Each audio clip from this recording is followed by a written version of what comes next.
After being kidnapped following a hijacking outside his home in Melville, Johannesburg.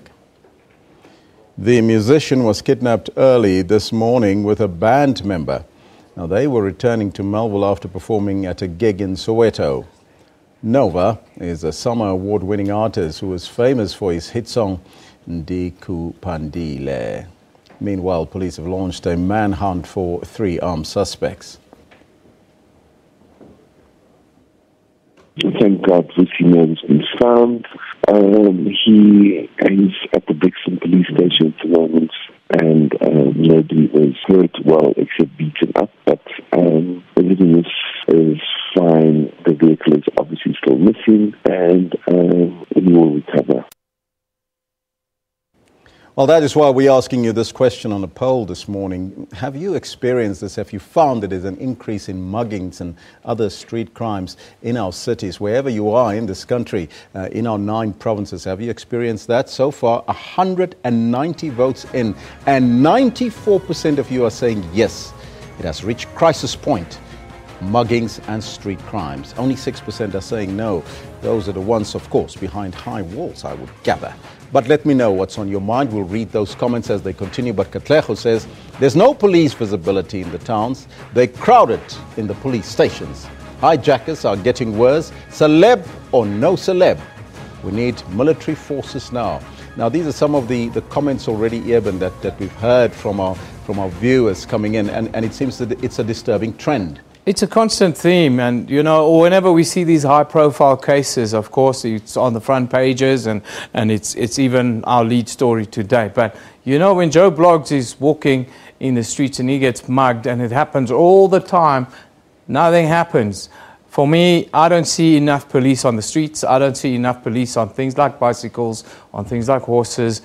I don't see that. But let's see what people are tweeting us with regards. That's just my personal opinion. This one from Good Stuff. He says, it's always been at crisis point. The question is, what is the minister's plans to combat it? Criminals have been given the keys to South Africa. Wow.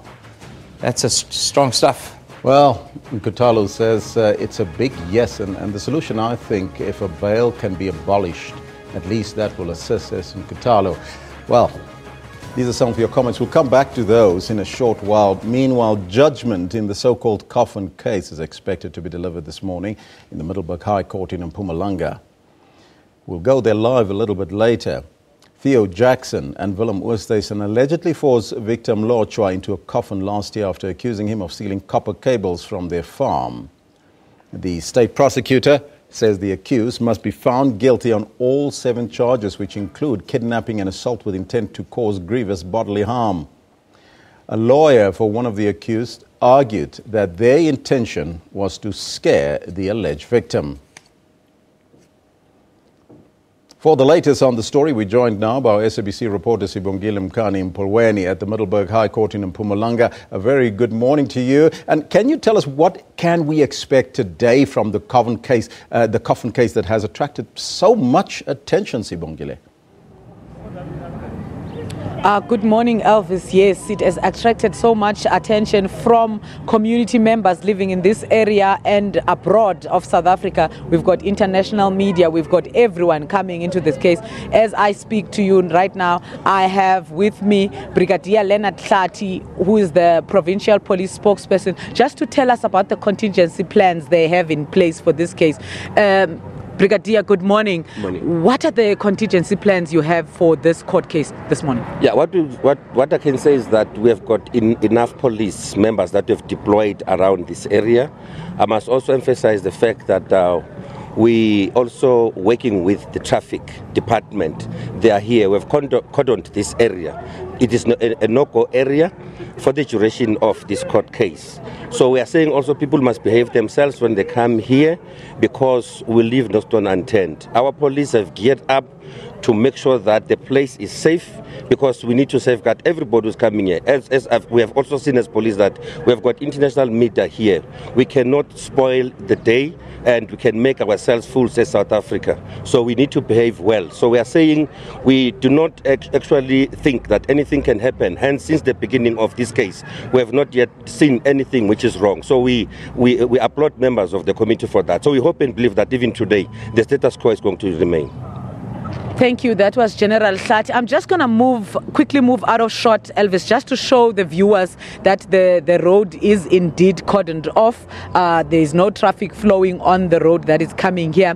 And also, I'm just going to show you inside the court. We've got another camera inside the court just to show you how packed the court is right now. We know that the judgment is due to take place at 10, where Judge Mphahlele is delivering the judgment of the two accused, Willem Oosthuizen and Theo Jackson. We saw them earlier on coming into the courthouse. They are already inside. In terms of political parties, the three political parties that have been consistent in supporting or coming to the court case, the DA, EFF and ANC, are already here. Some of the members are seated inside while others are outside. We are expecting the judgment to be delivered from 10 a.m. and later on maybe we will hear arguments in mitigation and aggravation of sentence from the prosecutor as well as the defense, Elvis. Now, the state prosecutor is arguing that the accused should be found guilty on all charges. What is the feeling among the population, the community there in Middelburg?